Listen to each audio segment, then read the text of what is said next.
درته خبره کوم ګور سترګې مه پټوه چې نا پټېږي نو په زور سترګې مه پټوه چې نا پټېږي نو په زور سترګې مه پټوه درته خبره کوم ګور سترګې مه پټوه چې نا پټېږي نو په زور سترګې مه پټوه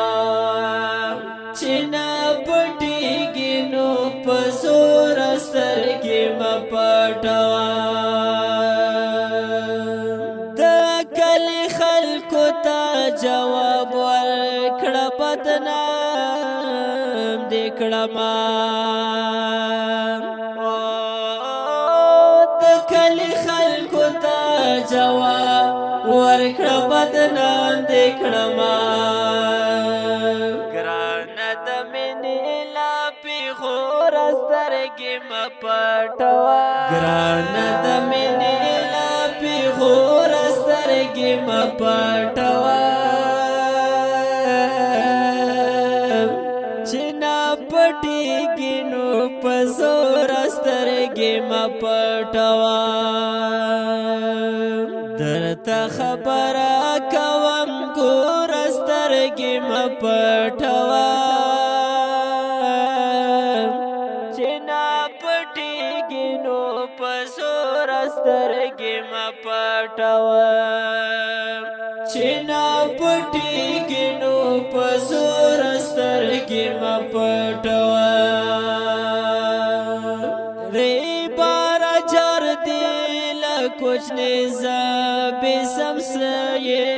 ویل ری بارا جر دل کچھ نیزا بے سمسیے ویل شرمی گماوایا پسور سترګې مه پټوه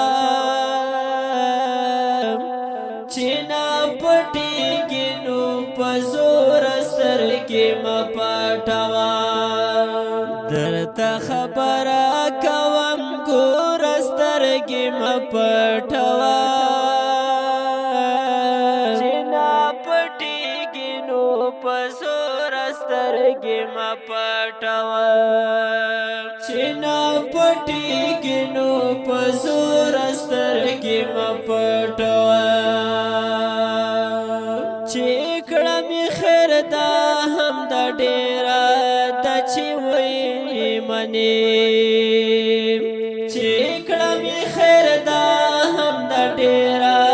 ده چې وایي منې زما د دواړو سترګو توره سترګې مه پټوه چې نا پټېږي نو په زور سترګې مه پټوه درته خبره کوم ګور سترګې مه پټوه چې نا پټېږي نو په زور سترګې مه پټوه چې نا پټېږي نو په زور سترګې مه پټوه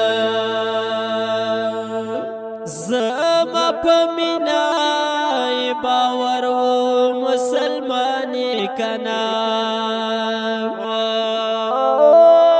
زما په مینا باور و مسلمانې کنا ډک مې د زړه له دغه شور سترګې مه پټوه چې نا پټېږي نو په زور سترګې مه پټوه درته خبره کوم ګور سترګې مه پټوه چې نا پټېږي نو په زور سترګې مه پټوه چې نا پټېږي نو په زور سترګې مه پټوه ته د غزل سرو سترګو مخ مه اړوه ته د غزل لا تکو سرو سترګو مخ مه اړوه ته د اشرف د زړه له اوره سترګې مه پټوه چې نه پټېږي نو په زوره سترګې مه پټوه درته خبره کوم ګوره سترګې مه پټوه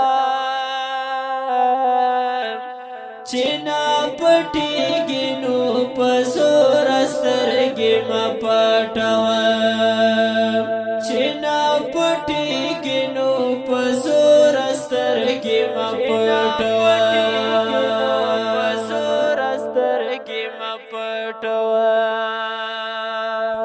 په आवाज باندې کېږي د جناب جان صاحب خاکسار چمکني او فرمایش کوونکي ملګري دي حافظ محمد رضا احمدي او هارون ناصر او شاعر د حافظ اشرف ناصر والسلام.